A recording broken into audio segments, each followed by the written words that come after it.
اے مالک ابر سے تیرے سوا ایک بوند بھی کوئی گرا نہ سکا۔ قادر وہ نہیں ہے جس سے کبھی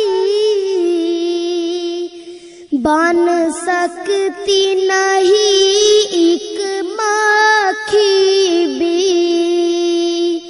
مکھی تو بنانا دور رہا، ایک بال بھی بدلا جا نہ سکا۔ مخلوق ہے وہ مجبور ہے وہ،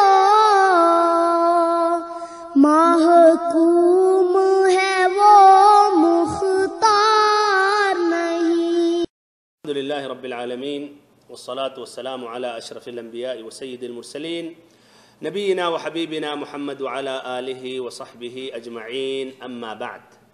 في الصحيحين عن ابن عباس رضي الله عنهما أنه قال: كنت رديف النبي صلى الله عليه وسلم يوما على حمار، فقال لي: يا معاذ، أتدري ما حق الله على العباد وما حق العباد على الله تعالى؟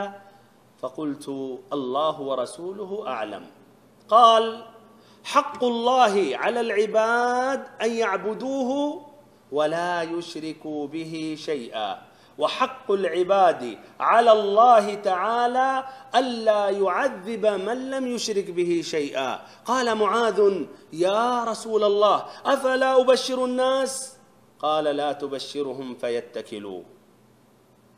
بھائیو اور بہنوں، اللہ رب العزت نے ہم تمام انسانوں کو اور جنوں کو بے مقصد یا بیکار نہیں پیدا کیا، بلکہ رب العزت نے ہم سبھی کو ایک عظیم مقصد کے لیے پیدا کیا۔ وہ کیا ہے؟ کہ ہم اس کی عبادت کریں۔ فرمایا رب العزت نے سورۃ الذاریات آیت نمبر 56 میں: وَمَا خَلَقْتُ الْجِنَّ وَالْإِنسَ إِلَّا لِيَعْبُدُونَ، ہم نے تمام جنوں اور انسوں کو محض اپنی عبادت کے لیے پیدا کیا۔ تو یہ عبادت جو اللہ رب العزت کا حق ہے ہم سبھی کے اوپر، کیا یہ اللہ تعالیٰ کی عبادت کافی ہے، یا اللہ تعالیٰ کی عبادت کے ساتھ ساتھ کسی اور چیز کی بھی ضرورت ہے؟ انشاءاللہ اس کی وضاحت آج اس 10 منٹ کے اندر کروں گا قرآن و حدیث کی روشنی میں۔ ہمارے بھائیوں اور بہنوں، ابھی جو حدیث آپ نے عربی میں سنی اس کا ترجمہ یہ ہے۔ امام بخاری اور امام مسلم حضرت معاذ ابن جبل رضی اللہ عنہ سے روایت کرتے ہیں کہ میں ایک مرتبہ نبی صلی اللہ علیہ وسلم کے ساتھ آپ کے پیچھے ایک گدھے پر سوار تھا، تو آپ صلی اللہ علیہ وسلم نے مجھ سے سوال کیا کہ اے معاذ، کیا آپ جانتے ہیں کہ اللہ رب العزت کا حق بندوں پر کیا ہے اور بندوں کا حق اللہ رب العزت پر کیا ہے؟ تو میں نے کہا اللہ اور اس کے رسول بہتر جانے۔ تو آپ صلی اللہ علیہ وسلم نے جواب دیا اور کہا: اللہ رب العزت کا حق بندوں پر یہ ہے کہ اس کی عبادت کریں، صرف اتنا نہیں، ان یعبدوہ ولا یشرکوا بہ شیئا۔ اللہ رب العزت کا حق بندوں پر یہ ہے کہ اس کی عبادت کریں اور اس کے ساتھ کسی کو بھی ذرا بھی شریک نہ ٹھہرائیں۔ وحق العباد علی اللہ تعالی، اور بندوں کا حق اللہ رب العزت پر یہ ہے۔ ہمارے بھائیوں، کوئی بھی اللہ تعالیٰ سے حق نہیں لے سکتا، لیکن یہ خود رب العزت نے بندوں کی طرف سے حق لیا، اس لیے کہ اللہ تعالیٰ انتہائی رحیم اور مہربان ہے۔ اور بندوں کا حق اللہ رب العزت پر یہ ہے کہ جس نے اللہ تعالیٰ کے ساتھ کسی کو بھی ذرا بھی شریک نہیں ٹھہرایا، اس کو اپنے عذاب میں جہنم میں نہ ڈالے۔ معاذ رضی اللہ عنہ نے جب یہ بات سنی تو کہا: اے اللہ کے نبی، کیا یہ بشارت، یہ خوشخبری لوگوں تک نہ پہنچاؤں، لوگوں کو یہ خوشخبری نہ سناؤں؟ تو آپ صلی اللہ علیہ وسلم نے کہا: نہیں، ایسا نہ ہو، وہ اعمال صالحہ میں سست پڑ جائیں، لیکن شاید ذہن میں ایک اشکال پیدا ہو رہا ہو، جب نبی صلی اللہ علیہ وسلم نے انہیں یہ بشارت، یہ خوشخبری، یہ حدیث سنانے سے روکا تو ہم تک یہ حدیث کیسی پہنچی؟ تو اس کا جواب بھائیو یہ ہے کہ حضرت معاذ رضی اللہ عنہ کو مرنے سے پہلے یہ خوف لاحق ہوا کہ ایسا نہ ہو یہ حدیث چھپا لیں، پھر ان کا شمار ان میں ہو جو علم چھپاتے ہیں، اور علم چھپانا ایک بہت بڑا جرم ہے۔ اسی لیے اہل علم پر بہت بڑی ذمہ داری ہے اور یہ امانت ہے کہ یہ علم کی نشر و اشاعت کریں اور لوگوں میں پھیلائیں، نہ کہ صرف روزی اور روٹی کا ایک ذریعہ بنائے رہیں۔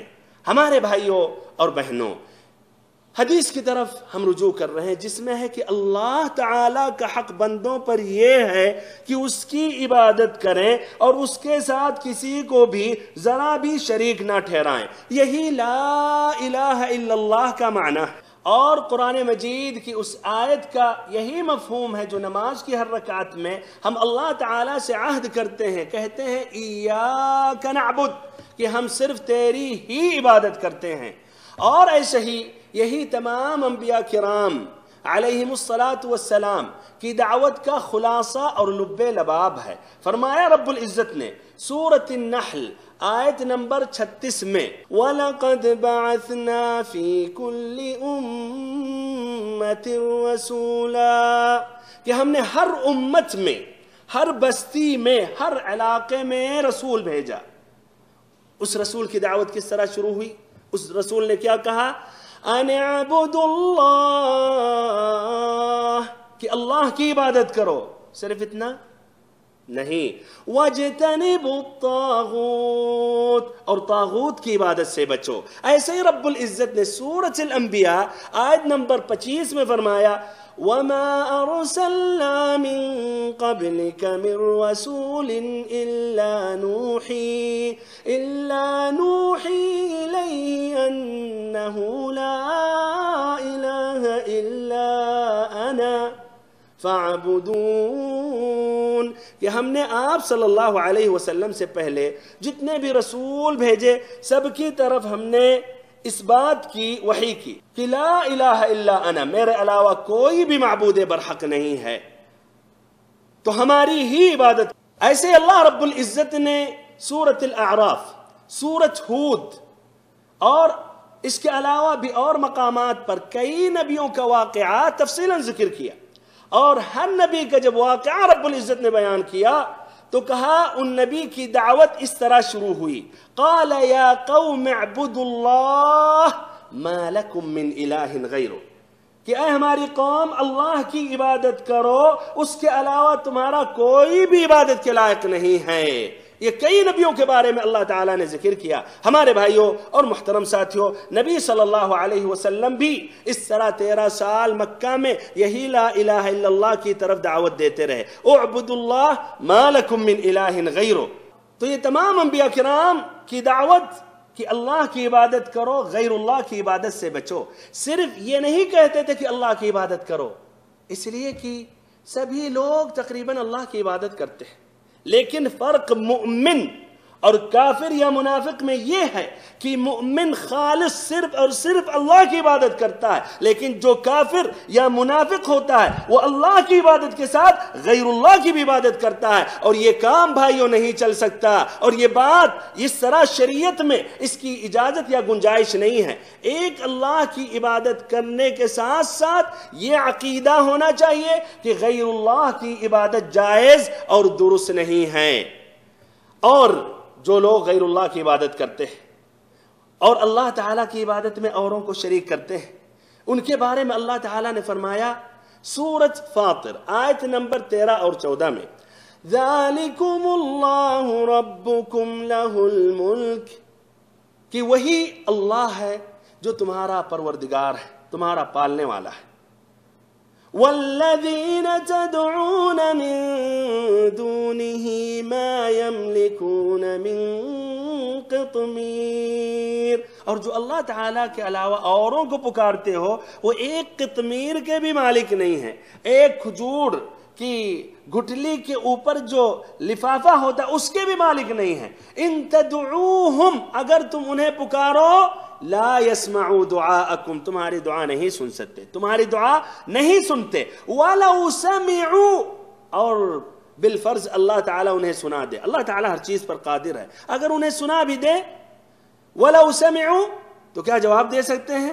اپنی قبر سے نکل کے آئیں گے، اپنی قبر سے باہر ہو کر آپ کی خدمت میں حاضر ہو جائیں گے، وَلَوْ سَمِعُوا مَا اسْتَجَابُوا لَكُمْ، جواب نہیں دے سکتے، آپ کی حاجت، آپ کا جو مقصد ہے جس لیے پکار رہے ہیں وہ کام نہیں آ سکتے۔ وَيَوْمَ الْقِيَامَةِ يَكْفُرُونَ بِشِرْكِكُمْ، اور قیامت کے دن جو انہیں تم نے شریک کیا اللہ تعالیٰ کی عبادت میں، وہ انکار کریں گے، براءت ظاہر کریں گے۔ قیامت کے دن یہ اولیاء اور صالحین کو جب اللہ اٹھائے گا اور حقیقت واضح ہوگی کہ یہ لوگ ان کی عبادت کرتے تھے، ان کی قبروں پر پہنچتے تھے اور ایسے مرغ چڑھاتے تھے، طواف کرتے تھے، دعا مانگتے تھے، سجدہ کرتے تھے، تو کیا یکفرون بشرککم، کہیں گے کہ اللہ ہمارا ان سے کوئی تعلق نہیں ہے۔ اور اس کی مزید وضاحت سورۃ الاحقاف آیت نمبر 5 اور 6 میں ہے، فرمایا رب العزت نے وَمَنْ أَضَلُّ، کہ اس سے بڑھ کر گمراہ کون ہو سکتا، مِمَّن يَدْعُو مِن دُونِ اللہ، جو اللہ تعالیٰ کے علاوہ اوروں کو پکارتا ہے، مَن لَا يَسْتَجِيبُ لَهُ إِلَى يَوْمِ الْقِيَامَةِ، جو قیامت تک، قیامت کی صبح تک جواب نہیں دے سکتے، کام نہیں آ سکتے، آپ کی دعا قبول نہیں کر سکتے۔ وَهُمْ عَن دُعَائِهِمْ غَافِلُونَ، بلکہ رب العزت نے کہا کہ وہ لوگ، وہ اولیاء جو قبروں میں ہیں، وہ بے خبر ہیں، ان کو پتہ ہی نہیں کہ کچھ لوگ ان کو پکار رہے ہیں۔ پھر فرمایا وَإِذَا حُشِرَ النَّاسِ كَانُوا لَهُمْ أَعْدَاءً وَكَانُوا بِعِبَادَتِهِمْ كَافِرِينَ، کہ میدان محشر میں جب اللہ تعالیٰ ان کو جمع کرے گا تو دشمنی ظاہر کریں گے، عداوت ظاہر کریں گے یہ اولیاء اللہ، جب ان کو حقیقت معلوم ہوگی۔ وَكَانُوا بِعِبَادَتِهِمْ كَافِرِينَ، اور جنہوں نے ان کے ساتھ ہی عبادت کی وہ کیا، اس کا بھی وہ انکار کریں گے۔ اللہ تعالیٰ سے آخر میں دعا کرتے ہیں کہ ہم سبھی کو خالص اپنی عبادت اور صرف اپنی عبادت کرنے کی توفیق دے، اور ہم سبھی کو غیر اللہ کی عبادت سے بچائے۔ وآخر دعوانا ان الحمد للہ رب العالمین، وصلی اللہم وسلم وبارک وانعم علی عبدک ورسولک محمد۔